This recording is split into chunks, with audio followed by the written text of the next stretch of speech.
तो नमस्कार दोस्तों। कहा जाता है कि नेता और पुलिस से ना तो दुश्मनी अच्छी और ना ही तो दोस्ती अच्छी। एलोन मस्क के साथ भी कुछ ऐसा ही हुआ। ट्रम्प से वो अच्छी दोस्ती कर बैठे और उनके साथ उन्हें मिनिस्टर भी बना दिया गया यूएस गवर्नमेंट में। लेकिन अब उसका कार नहीं बिक रहा है। सबसे बड़ा प्रॉब्लम, अगर किसी का रोजी रोटी ही नहीं बिके, यानी उसका कार, टेस्ला कार उसका रोजी रोटी है एलोन मस्क का, और वो नहीं बिक रहा है। इसके लिए एलोन मस्क के पीछे अब जो ट्रम्प थे वो बैकफुट पे नजर आ रहे हैं। और वो एलोन मस्क भी अब कंसर्न रेज कर रहा है कि आप टेरिफ पॉलिसी जो लाए हैं जिससे हमारा काफी नुकसान हो रहा है, उनका जगह जगह प्रदर्शन हो रहा है। अमेरिका में, कनाडा में, जहां जहां उसके बड़े बड़े कस्टमर्स थे, अब उनके गाड़ियां बिक नहीं रही। कुछ वीडियो भी आए थे जहां पे एलोन मस्क गाड़ी खरीद रहे थे टेस्ला के। तो अब की स्थिति क्या मार्केट के फेवर में है? दूसरा रीजन, मार्केट में एक अच्छा न्यूज आया है कि रसिया और यूक्रेन के बीच में जो लड़ाई हो रहा था वो अब खत्म होने वाली है, ऐसा बातचीत चल रहा है। और इसी का नतीजा है कि गिफ्ट निफ्टी दिखा रहा है कि अच्छा खासा तेजी के साथ हम मार्केट मंडे को अच्छा खासा तेजी के साथ खुल सकते हैं, क्योंकि अमेरिका के मार्केट में इसके न्यूज के चलते काफी अच्छी तेजी हुई। डो में देखिए 1.66% का रैली हुआ है, एसएनपी में 2.13% का रैली हुआ है, नैस्डैक में 2.61% का रैली हुआ है, एफएटीसी, कैक, डेक यहाँ पे 1% का रैली, डेक में तो 1.86 का रैली, निकी में देखिए 0.72 और हैंगसेंग तो कहना ही क्या 2.12 का रैली हुआ है, और संघाई भी 2% के आसपास की तेजी हुई है। तो ऐसे में हमारा मार्केट, यानी मंडे को जब मार्केट खुलेगा तो क्या मार्केट गैप अप के साथ खुलेगा? और अच्छी खासी तेजी अब यहाँ से बन गई है, क्योंकि ग्लोबल सेंटीमेंट काफी अच्छे दिख रहे हैं और रसिया यूक्रेन का वार भी खत्म हो गया है, और ऐसा होने वाले की प्रोसेस में है। और मस्क भी अब देखिए अपना बिजनेस पे ध्यान देने लगा है, क्योंकि इसका शेयर 35% गिर गया था। कई वीडियो में हमने इसका डिस्कस भी किया था। तो ऐसे में क्या रणनीति बनानी चाहिए, क्या प्राइस सेटअप कर रहा है, आइए समझने की कोशिश करते हैं। इससे पहले अगर आप वीडियो देख रहे हैं, लाइक से सब्सक्राइब कमेंट जरूर करें। ये देखिए मार्केट कहाँ थे हम, 26,200 पे गिर के आ गए हैं 22,400 पे। करीब करीब देखिए 4,000 पॉइंट का निफ्टी में गिरावट हो चुकी है। अब ये 22,500 का ये जो लेवल है, ये लेवल पे हम टिके हुए हैं, बार बार यहाँ से रिजेक्शन आ रहा है। और मार्केट को अगर ऊपर जाना है वीकली बेसिस पे, ये जो वीक खत्म हुआ है और इसका जो वीक बना हुआ है ये है 22,500। ऊपर में आप देखेंगे 22,640 के आसपास का है। तो अगर मार्केट को ऊपर जाना है तो 22,600 को राउंड फिगर पकड़ते हैं, 22,600 को पार करना होगा। 22,600 अगर पार कर लेती है, पॉजिटिव कैंडल बना देती है, जो कि लग रहा है ऐसा हो सकता है सोमवार को ग्रीन के साथ शुरुआत हो और 22,600 को पार कर लें, तो वहां सस्टेन करना होगा। अगर सस्टेन करते हैं तो फिर मार्केट में बड़ी रैली देखने को मिल सकती है, फिर हमें 22,800 भी देखने को मार्केट में मिल सकता है।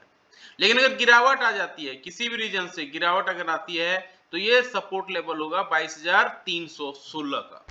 नीचे की ओर 22,316 अगर नेगेटिव कैंडल बनता है डेली बेसिस पे, तो ये सपोर्ट लेवल होगा। यहाँ पर भी सपोर्ट लेवल होगा। ये आपका सपोर्ट लेवल 22,316 का होगा। और अपसाइड में ये डेली बेसिस पे अगर कैंडल बनता है तो 22,600, 22,800 का लेवल हमें देखने को मिल सकता है। डेली बेसिस पे आते हैं, डेली बेसिस पे भी देखेंगे ये जो कैंडल बना था 22,700 के आसपास का, और यही जो कैंडल है अभी दिख रहा था वहां पे कि 22,700, 22,600 ये जो लेवल है इसको पार करना होगा और सस्टेन करना होगा, तभी मार्केट में एक बड़ी रैली पॉसिबल है। तो यहाँ पे आप देखेंगे सपोर्ट लेवल काफी तगड़ा दिख रहा है, 22,345 का खड़ा हुआ है 22,400 के आसपास, 22,400 के आसपास। अगर 200 पॉइंट का गैप अप हो जाती है, 22,600 के आसपास मान लीजिए गैप अप हो गई और यहाँ अगर सस्टेन करने लगी, तब फिर मार्केट में एक अच्छी रैली पॉसिबल है। फिर 22,700 भी हमें देखने को मिल सकता है और उसके ऊपर भी 22,800 भी देखने को मिल सकता है। इनकेस ऑफ नेगेटिव कैंडल बनाती है, ये 30 मिनट्स के टाइम फ्रेम पे देखेंगे, 30 मिनट्स के टाइम फ्रेम पे नेगेटिव कैंडल बनाती है, नेगेटिव कैंडल का लो टूटता है, तब आपको नीचे की ओर 22,400 जहां पे क्लोजिंग दिया है, यहाँ पे आपको एक सपोर्ट लेवल पहला रहेगा 22,400 का, और उसके नीचे अगर फिसलता है तो 2200 का लेवल जो है हमें नहीं भूलना है, ये सपोर्ट रहेगा डेली बेसिस पे। आप 15 मिनट के चार्ट में आते हैं, इंट्राडे बेसिस पे देखते हैं कि किस तरह से मार्केट रिएक्ट कर सकता है।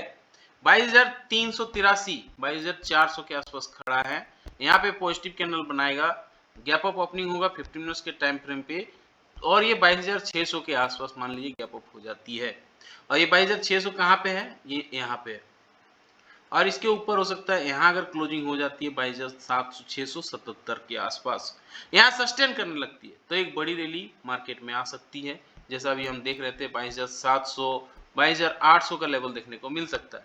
इनके जो नेगेटिव कैंडल बनाती है 15 मिनट्स के टाइम फ्रेम पे और उसके लो को तोड़ती है, तो नीचे की ओर ये जो पहले मान लीजिए गैप अप हो गया और एक तोड़ दिया, तो पहला जो सपोर्ट रहेगा ये तो 22,400 का ही रहेगा, ये क्लियरली दिख रहा है। इसके नीचे मार्केट अगर फिसलेगा तो 22,300 पहला सपोर्ट एरिया रहेगा, फिर 22,200 सपोर्ट एरिया रहेगा। इन केस ऑफ 75 पॉइंट का गैप अप या गैप डाउन हो जाती है तो आधे घंटे कैंडल के हाई आधे घंटे कैंडल के लो को मार्क कर लेना है, फिर जिस दिशा में मार्केट मूव करेगा उस तरह पे ट्रेड लेना, अच्छा रिसीवर्ड बैठ सकता है। आते हैं निफ्टी बैंक में। निफ्टी बैंक में भी देखिए 48,000 को रिस्पेक्ट कर रहा है बार बार, और 48,000 अगर टूटता तो बड़ी गिरावट हो सकती थी। अच्छी बात है कि अच्छा न्यूज है और गैप अप ओपनिंग होगी सोमवार को, तो अगर ये 400-500 पॉइंट मान लीजिए गैप अप हो जाती है और इस कैंडल के आसपास खुल जाती है जो है 22,500 के आस 48,500 के आसपास, 48,500 के आसपास अगर खुलती है, यहाँ पॉजिटिव कैंडल बनाती है, एटलीस्ट डेली बेसिस पे क्लोजिंग करती है, तो अपसाइड जाने से निफ्टी बैंक को कोई नहीं रोक सकता है, फिर 49,000 का लेवल तक भी मार्केट खींच सकता है। इनकेस ऑफ नेगेटिव कैंडल बनती है डेली बेसिस पे, नेगेटिव कैंडल का लो टूटता है, तो नीचे 48,000 का लेवल आपको याद रखना है, हर हाल में ये लेवल नहीं टूटना चाहिए। डेली बेसिस पे आते हैं तो यहाँ देखेंगे 48,000 पे सपोर्ट बना के रखा हुआ है, काफी तगड़ा यहाँ पे सपोर्ट है। 48,000 के ऊपर यहाँ पॉजिटिव कैंडल बनाएगा, गैप अप ओपनिंग होगा, जाहिर सी बात है 400-500 पॉइंट हो सकता है गैप अप ओपनिंग हो जाएगा, तो 48,500 के आसपास ये गैप अप ओपनिंग होती है, यहाँ सस्टेन करती है तो मार्केट 49,000 तक भी जा सकता है, ये क्लियरली दिख रहा है, ये यहाँ तक भी जा सकता है। अब 49,000 तुरंत नहीं चला जाएगा, इससे पहले 39,500 के बाद 600 है, 700 है, ये सारे लेवल हैं जो पार करने होंगे, तब 4900 जाएगा।